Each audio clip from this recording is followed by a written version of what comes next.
اور وہ X ray اور سکین میں کس طرح سے نظر آ رہی ہیں. آپ کو سب سے پہلے تو آپ کی توجہ اس طرف دلاتا ہوں جس کی یہاں لکھا ہے رائٹ تھائی. یہ ایکس ریز ہیں دو اور یہ دونوں جو ہیں یہ دائیں ٹانگ کے ہیں, ٹانگ کا جو اوپر والا حصہ ہوتا ہے. یہ سائڈ سے ہے جس کو لیٹرل ویو بولتے ہیں, اور یہ سامنے سے ہے. آپ دیکھ سکتے ہیں کہ یہاں 2 1 اور 2 اور یہ وہی 2 آپ کو 1 اور 2 سامنے سے نظر آ رہے ہیں ٹکڑے یا گولیاں جو ہیں. یہ اگر ہم پھر ٹانگ کے نچلے حصے پہ چلیں تو آپ کو 2 علاوہ اس کے ٹکڑے اور گولیاں نظر آ رہی ہیں. ایک اس کے اوپر اس نے یہاں سے ڈیمیج کیا, اور جب آپ سائیڈ ویو دیکھیں تو واضح طور پہ نظر آتا ہے کہ جہاں اس نے فریکچر کاز کیا ہے, یعنی ہڈی کا ٹکڑا اکھیڑا ہے اس سے.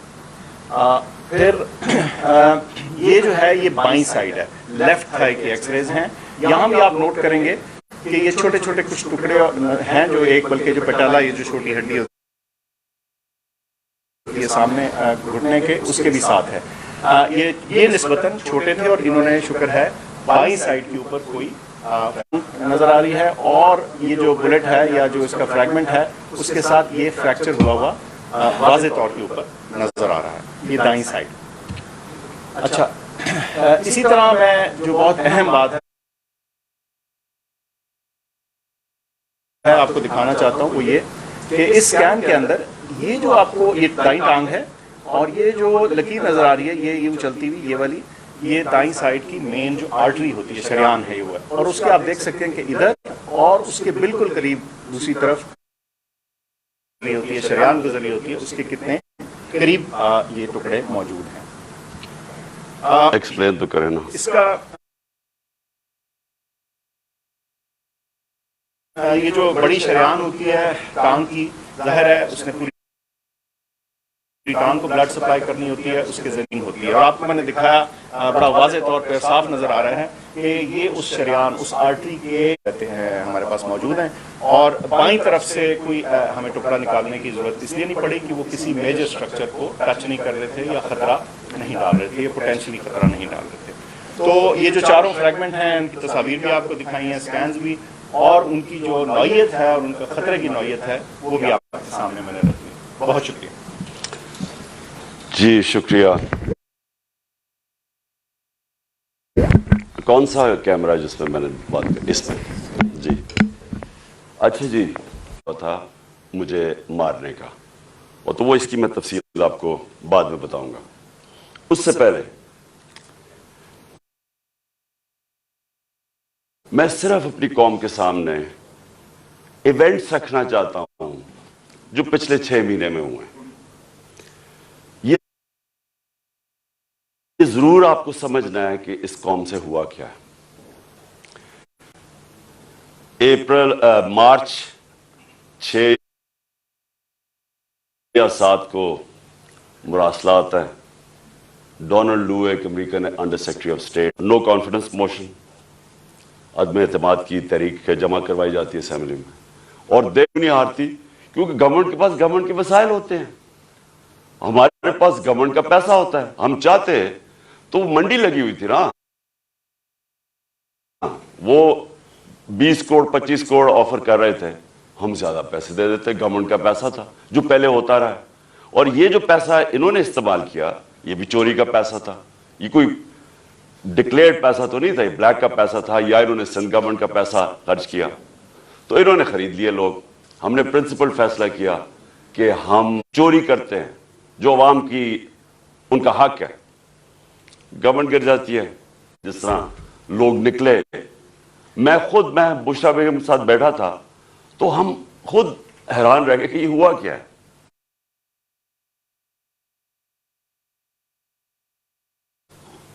پھر جنرل مشرف آ گیا, 2 دفعہ کرپشن میں ان گورنمنٹس کو نہ کہ وہ خود اس نے مارشل لا لگا دیا. لوگوں نے فیصلہ جنرل مشرف نے کیا NRO دینے کا, جب اس کے پاس رائٹ ہی نہیں تھا. 4 گنا پاکستان کا قرضہ بڑھتا ہے. کرپشن کیسز انہی دوروں میں ان کے بنتے ہیں. یہ جو اب NRO لے رہے ہیں 2, یہ 95% کرپشن کیسز اس 10 سال کے بنے ہوئے تھے. وہی اسٹیبلشمنٹ فیصلہ کرتی ہے کہ اب چینج کی وقت آ گیا اور وہ ان کو واپس لے آتی ہے، اور یہی کانسپریسی ہوتی ہے باہر، ایک بیرونی کانسپری اندر، اور یا فیصلہ ہو جاتا ہے، کہتے ہیں جی ہم نیوٹرل ہو گئے ہیں.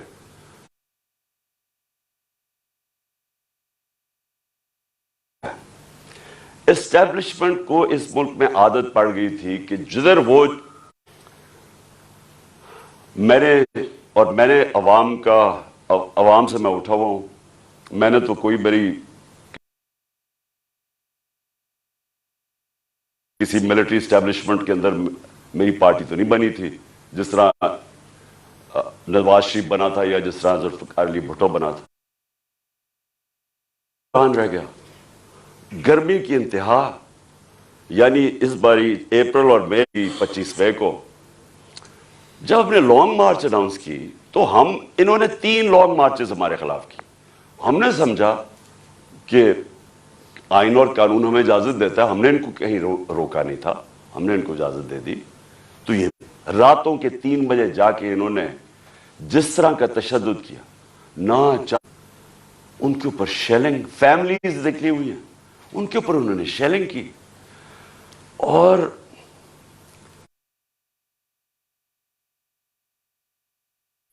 ہم حیران کہ کیا ان کے لیے جائز ہے لانگ مارچ اور ہمارے لیے نہیں ہے. اوپر سے پہلے آپ بیرونی سازش کے تحت آئیں، پھر سارے چوروں کو اوپر بٹھا دیں، ہم احتجاج کریں تو ہمیں بھیڑ بکریوں کی طرح ڈنڈے ماریں. تو اس کے بعد انہوں نے سمجھا کہ پارٹی بالکل ہی ختم ہو جائے گی، ممی ڈیڈی پارٹی ہے.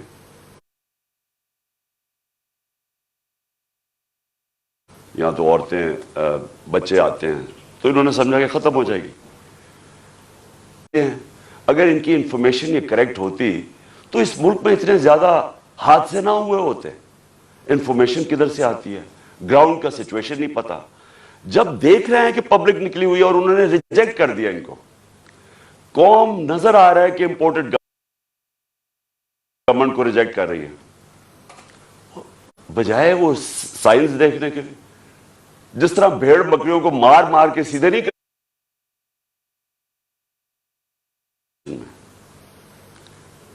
ساری گورنمنٹ کی مشینری استعمال ہوئی. الیکشن کمیشن نے ہر قسم کی دھاندلی کی. تو کامن سینس ہے کہ ساری ٹیکنالوجی کا استعمال کریں. جو 2015 کے اندر جو جوڈیشل کمیشن بیٹھی تھی دھاندلی پہ، اس میں ایک چیز واضح ہوگی کہ اگر آپ ای وی ایم مشینز لے آئیں تو 90% دھاندلی ختم ہو جاتی ہے.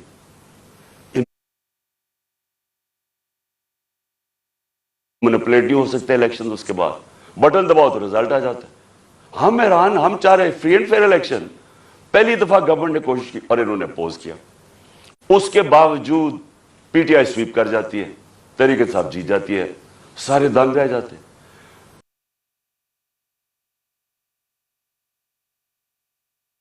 اور اس کے بعد کیا ہوتا ہے کہ ایک چینج ہوتا ہے، ایک ہینڈلر آ جاتا ہے Islamabad, Faisal, general Faisal, major general Faisal. وہ کہہ کے آتا ہے کہ میں اب تمہیں بتاؤں گا کہ میں کیسے ان کو سیدھا. جو جرنلسٹ تحریک انصاف کو فیور کر رہا ہے ان کے اوپر سختیاں. ہمارے ممبرز کو اپروچ کیا جا رہا ہوتا ہے کہ آپ ایم پیز کو، یہ ذرا سنیں، ایم پیز کو ڈرایا دھمکایا جا رہا ہے کہ اس کو چھوڑو عمران خان کو. کیا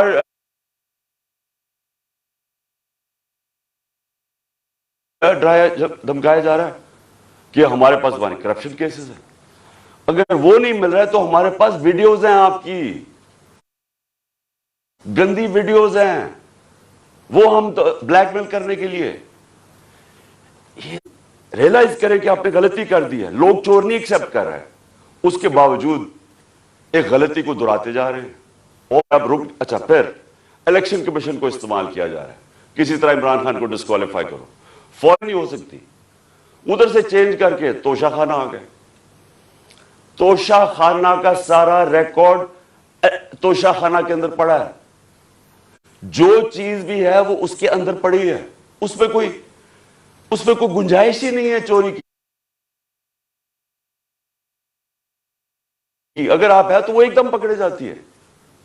تو شاہانہ کیس چلا گیا اس میں. جی اب شریف کا حکم آیا ہوا ہے کہ عمران خان کو ہمیں اکٹھا لیول پلینگ فیلڈ دو. نے جج کے سامنے اپنی فری ول سے سٹیٹمنٹ دی ہوئی ہے جس کو سامنے جا کے کنفیس کرتے ہیں کہ یہ میں نے کیا ہے. تو یہ 25 اپریل 2000 میں اسحاق ڈار وہاں بیان دیتا ہے کہ میں شریف خاندان کے لیے پیسے چوری، ان کے چوری کا پیسہ منی لانڈر کرتا ہوں انگلینڈ. وہاں قاضی فیملی کے بینامی اکاؤنٹس کھولے جاتے ہیں، شریف فیملی کا وہاں سے، اور پھر ریمیٹنسز دکھا کے پاکستان آتا ہے اور شریف فیملی کے اندر چلا جاتا ہے. یعنی سیدھی سیدھی چوری. حدیبہ پیپر ملک میں NRO مل جاتا ہے.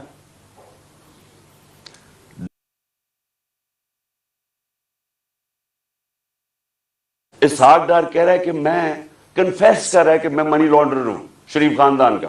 اور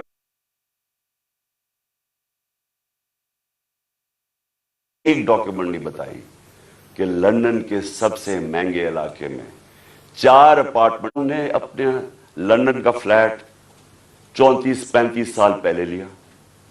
کانٹریکٹس دکھائے کہ کدھر سے پیسہ آیا، کیسے فلیٹ خریدا، بیچا کتنے کا. منی ٹریل پاکستان بینکوں کے تھرو پیسہ آیا.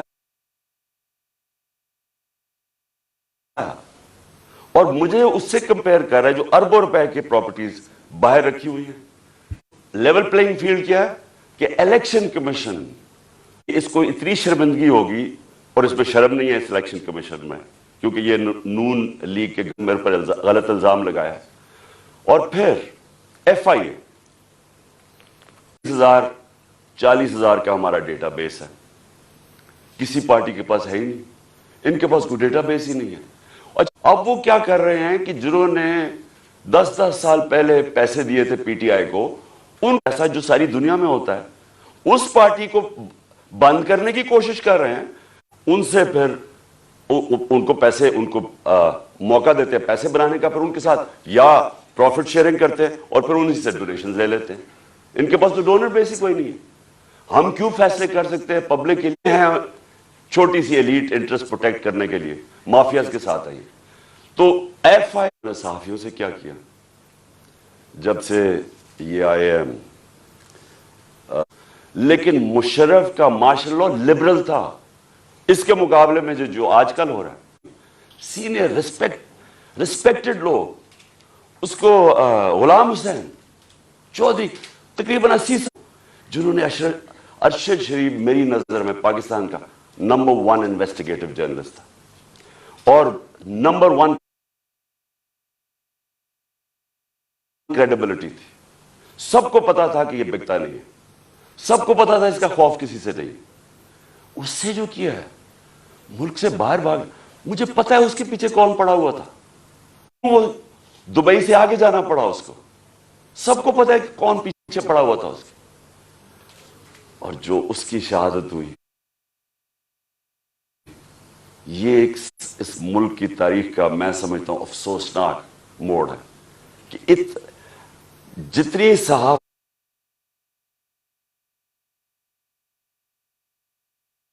اوپر چلی جاتی ہے، معاشرے کو وہ لفٹ کر دیتی ہے، معاشرے کے ویلیوز لفٹ کر دیتی ہے. فیورٹس بنے ہوئے ہیں لفافے، جو زمین بیچنے والے صحافی جن کی کریڈیبلٹی کوئی نہیں ہے. یہ جو عوام آپ کو بار بار میسیجز بتا رہی ہے کہ وہ ایک معاشرہ پاگل نہیں بن سکتا، تو لوگوں کو پتہ ہے کیا ہو رہا ہے اور لوگ بتا رہے ہیں. پھر الیکشن ہوا، بائی الیکشن ہوا ہمارا،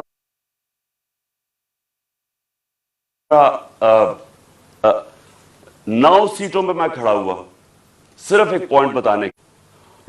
پھر عوام بتا رہی ہے وہ کدھر کھڑے ہیں، لیکن نہیں، عوام کی نہیں سننی. کسی طرح عمران خان کو ڈسکوالیفائی کرو، کسی طرح اس کے اوپر کیسز بناؤ، کسی طرح اس کو گندا کرو، اس کے اوپر کہ جناب یہاں پولیٹیشنز یہ تو سارے ایک ہی طرح کے ہیں. اور جو بھی فیصلہ ہوگا وہ پیچھے بیٹھ کے ہینڈلز کریں گے. لیکن جب انہوں نے دیکھا جلسے ریکارڈ، میں پتہ نہیں 60-70 کتنے جلسے کر بیٹھا ہوں، میں نے کبھی پاکستانی قوم کو ایسے نہیں نکلتے دیکھا.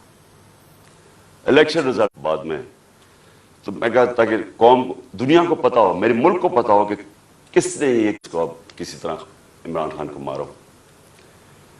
ایک اچھا، اور مجھے خبریں کدھر سے آتی ہیں اب میں یہ بھی آپ کو بتا دوں کہ مجھے کیسے پتا چلتا ہے.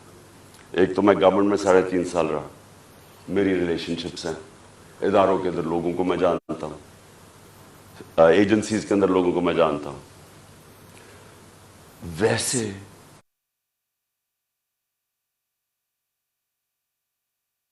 جو اداروں کے اندر، سارے اداروں کے اندر جو باہری اکثریت ہے وہ سب متنفر ہے جو ہو رہا ہے پاکستان کے ساتھ، جو انہوں نے 6 مہینے میں کیا ملک کے ساتھ. نیچے جا رہی ہے. جو کسان ہیں، جو ریکارڈ ہماری 17 سال میں گروتھ ریٹ تھی، سازشیں چل رہی ہیں. تو دوسری انہوں نے سازش کیا کی، انہوں نے، اور اس کے اوپر اب میں آنے لگا ہوں، یہ جو ہوا، یہ جو مجھے یہ گولیاں لگی، یہ سازش کیا تھی. انہوں نے اور پہلے اسے کہو کہ جناب یہ اس نے مذہب کی توہین کی ہے یا توہین رسالت کی ہے، اس کے اوپر کوئی انہوں نے ٹیپس ٹوپس بنائی، انہوں نے وہ ریلیز بھی کی، وہ لوگ چلائے اور وہ نون لیگ کے لوگ اس کو پروجیکٹ کرنا شروع ہو گئے. پتا تھا مجھے کہ کون اس کو پروجیکٹ کر رہا ہے.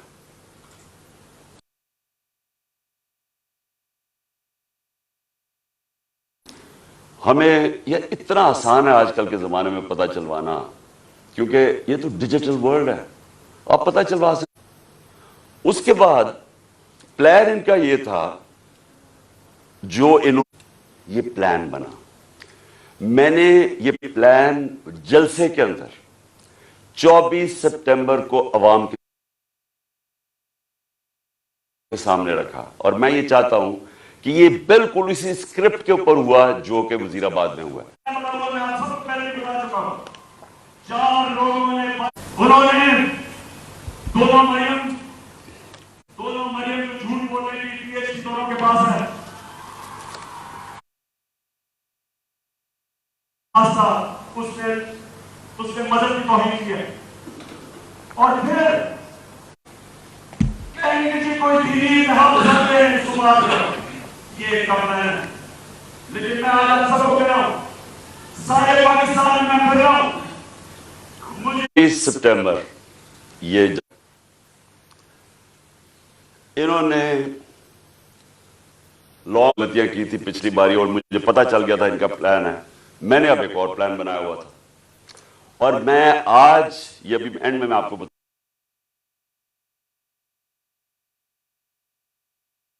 گا کہ مارچ کا کرنا کیا ہے. لیکن مجھے پتا تھا کہ جو عوام کا سمندر نکلتا ہے، وہ کہتے ہیں no power can stop an idea whose time has come. جب ایک نظریے کا واحد ملک کی تاریخ میں کبھی پبلک اتنی نکلی نہیں ہے، اور وہ یہ بھی خوفزدہ تھے، ہیں بڑے بزدل. آپ کو پتا ہے کرپٹ لوگ، 2 قسم کے لوگ بڑے بزدل ہوتے ہیں، ایک ظالم اور ایک پیسے کو بچانے کے لیے ہر انتہا پہ جاتے ہیں، اور دوسرے جو ظالم لوگ ہوتے ہیں. ظالم ہمیشہ بزدل ہوتا ہے کیونکہ وہ ڈرپوک ہوتا ہے، وہ ظلم کرتا ہے لوگوں پہ. اب 3 لوگوں نے یہ پلان بنایا، اور مجھے کیا یہ وہ 3 لوگ نہیں ہیں جو 4 لوگوں کے میں نے نام پہلے بتائے تھے، جنہوں نے پہلے فیصلہ کیا تھا، جن کے اوپر میں نے ٹیپ بنائی. یہ 3 اور ہیں. مجھے کیسے پتا چلا؟ مجھے پھر اندر سے لوگوں نے بتایا. ایک نے پلان بنایا مجھے مارنے کا، اور یہی اسکرپٹ دینی انتہا پسند 3 لوگوں نے بنایا. سب سے پہلے رانا ثناء اللہ. رانا ثناء اللہ نے کیوں بنایا؟ کیونکہ رانا ثناء اللہ ایک قاتل ہے. رانا ثناء اللہ اور شہباز شریف نے جب ماڈل ٹاؤن میں وہ 12 لوگوں کو قتل کیا تھا اور 70 لوگوں کو گولیاں لگی تھی, سب کے سامنے نہتے لوگوں کے اوپر گولیاں چلائی تھی ماڈل ٹاؤن. وہ کیوں چلائی تھی؟ کیونکہ طاہر القادری نے 1 سال پہلے پیپلز پارٹی کی گورنمنٹ کے اندر لانگ مارچ کی تھی, اور یہ ڈرے ہوئے تھے آتے ساتھ ہی, کیونکہ اس نے کہا میں پھر کروں گا نون لیگ کی گورنمنٹ, بعد نہ آ جائے وہ پبلک نہ نکلا ہے. تو انہوں نے وہاں لوگوں کو قتل کیا. اسی رانا ثناء اللہ کے اوپر عابد شیر علی, ان کے منسٹر کے باپ نے کا 18 قتل کیے اس نے. قبضہ گروپ اور ہر قسم کی یہ 2 نمبر کام کرتا ہے فیصلہ آباد میں, سب فیصلہ آباد جانتا ہے اس کو. تو ان شہباز شریف کے اوپر ہیومن رائٹس واچ کی رپورٹ ہے یا ایمنسٹی انٹرنیشنل کے کروائے تھے پولیس مقابلے میں. عابد باکسر نے ٹی وی کے اوپر آ کے سٹیٹمنٹ 16 ارب کا جو کیس تھا اور 8 ارب کا اس میں انہوں نے 5 ملازموں کو وہ مرے ہارٹ اٹیک سے. 2 آتے سال یہ جو نوکروں کے نام پیسہ لیا تھا وہ بھی ہارٹ اٹیک سے مرتا. یہاں ڈاکٹر بیٹھے ہوئے ہیں آپ کو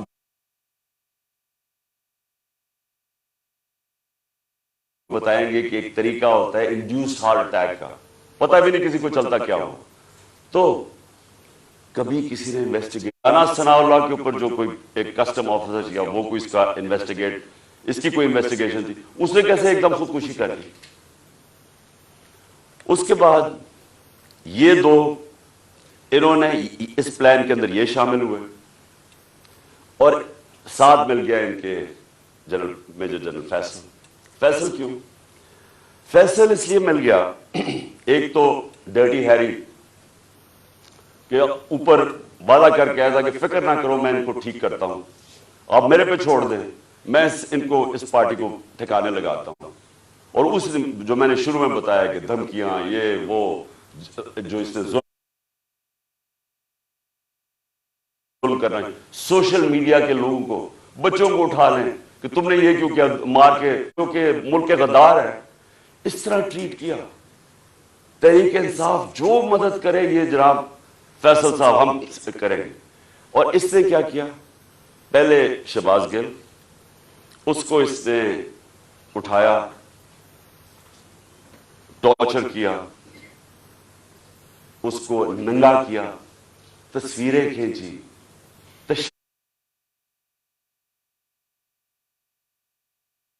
تشدد کیا, اور اس کا جو ابھی تک وہ ریکور نہیں کیا جو اسے کیا.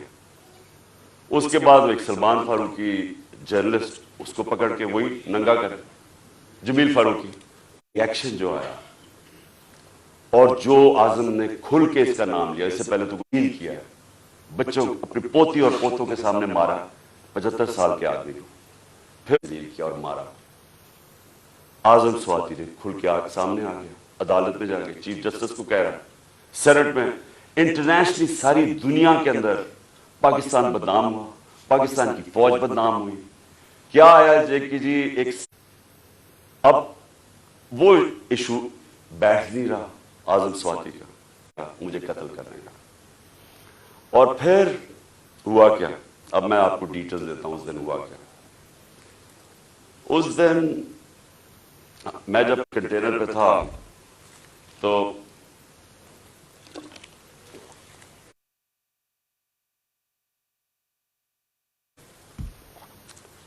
ایک دم گولیوں کا ایک برسٹ آتا ہے, برسٹ آگے سے آتا ہے, 2 آدمی تھے, اور جب میں گر رہا ہوتا ہوں تو میرے اوپر سے گولیاں جاتی ہیں. یعنی کہ اگر یہ سنکرونائز کر دیتے, میرے خیال میں ان کا اس میں نے بچنا ہی نہیں تھا. اگر یہ دونوں جو میرے کہ انہوں نے کٹھے اگر مارنا تھا تو اس نے ادھر سے مارنا تھا, تو یہ تو جدھر سے اس نے مارنا تھا اس نے بچنا ہی نہیں تھا, کیونکہ سامنے سے مارنا تھا, وہ سائڈ سے مارا تھا. تو جب میں گر رہا تھا تو اوپر سے گولیاں گئی, اور پھر بھی کیونکہ میں گر گیا تھا، میرے خیال میں اس نے سوچا ہوگا، اوپر جو بیٹھا ہوا تھا اس نے سوچا کہ اب یہ مر گیا، اور وہ وہاں سے چلا گیا۔ اب جو چیز سمجھنے کی ہے وہ یہ کہ ایک تو پکڑا گیا جنون، یہ پلان پورا ہم اب انکور کریں گے، اور میں آپ کو بتاؤں اس کے ساتھ اور لوگ ملوث ہیں، اور یہ پلان اب کا نہیں پہلے کا بنا ہوا ہے، اور وہ جو اصل لوگ ہیں جنہوں نے وہاں سے گولیاں چلائی تھی، جنہوں نے اصل میں اس کا پھر بھی میں بچ جاتا ہوں، انہوں نے مارنا تھا، اور یہ آدمی اور ہمیں نقصان پہنچاتا۔ دو ہیرو نہ نکل آتے، ایک تو شہید معظم، میں اس ابتسام جس طرح اس نے پکڑا اور جس طرح اس کی اگر دلیری نہ ہوتی تو اس نے تو اور اس نے بس مار دیتا تو اور تباہی کر دیتا تھا۔ 11 لوگوں کو گولیاں لگی اور ایک ہمارا معظم شہید ہوا۔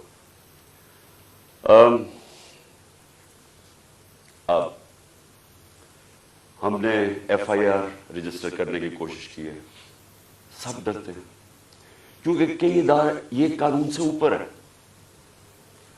میں آج جنرل باجوہ سے سوال پوچھتا ہوں کہ کیا فوج کا وقار اوپر جائے گا یا نیچے جائے گا اگر جو آپ کی فوج پہ کالی بھیڑیں غلط کام کر رہی ہیں، ظلم کر رہی ہیں، انسانوں پہ تشدد کر رہی ہیں، اگر آپ ان کے اوپر ایکشن لیں گے تو فوج کا وقار اوپر جائے گا، لوگ عزت کریں گے فوج کی۔ لیکن اگر یہ ہے کہ فوج میں ایسے لوگ بیٹھے جو ہمیں بھیڑ بکریوں کی طرح سمجھ رہے ہیں، مار داڑ کر کے، ڈرا دھمکا کے، اگر سمجھ رہے ہیں کہ اس طرح فوج کا وقار اوپر چلا جائے گا تو نفرتیں بڑھ رہی ہیں۔ آپ کے ایک میجر جنرل نے جو میرے خیال میں غداری میں پکڑا گیا، امریکہ کے لیے غداری کر رہا تھا، آپ نے اس کو سزا دی، فوج کا وقار اوپر گیا، غلط کام کر رہا تھا۔ تو کیا یہ اب میجر جنرل فیصل اس کی تفتیش ہونے دیں گے آپ؟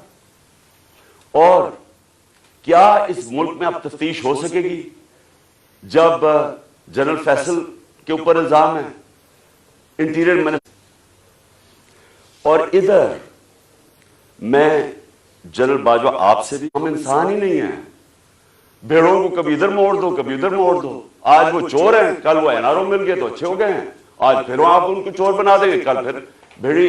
ہم انسان ہیں، انسانوں کو جانوروں کی طرح نہ ٹریٹ کریں، اور انسان کسی وقت آگے کھڑا ہو جاتا ہے، اور یہ قوم کھڑی ہو گئی ہے۔ اور تیسرا راستہ نہیں ہے، کیونکہ میں نے 6 مہینے میں اس قوم کو جاگتے دیکھا ہے، قوم کھڑی ہو گئی ہے۔ یہ جو شعور کا جن ہے یہ بوتل سے نکلا ہے، یہ اندر نہیں جانے لگا۔ اب فیصلہ صرف یہ کر لیں کہ ہم پرامن طریقے سے اس ملک کے اندر چینج لے کے آئیں گے، جو کہ بیلٹ باکس کے ذریعے آئے گا صاف اور شفاف الیکشن کے لیے، یا وہ جو ایران میں ہوا تھا ہوگا، تباہی ہوگی، جو سری لنکا میں لوگ سڑکوں پہ آ جائیں گے،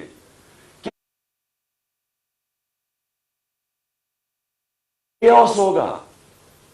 یہ جماعت جس کو مارنے، جس کو ان تین، وہ ایک گولی میری جو وہ اصل آرٹری ہے اس کے نیچے سے نکل گئی اور ایک اس کے پاس آگے رک گئی۔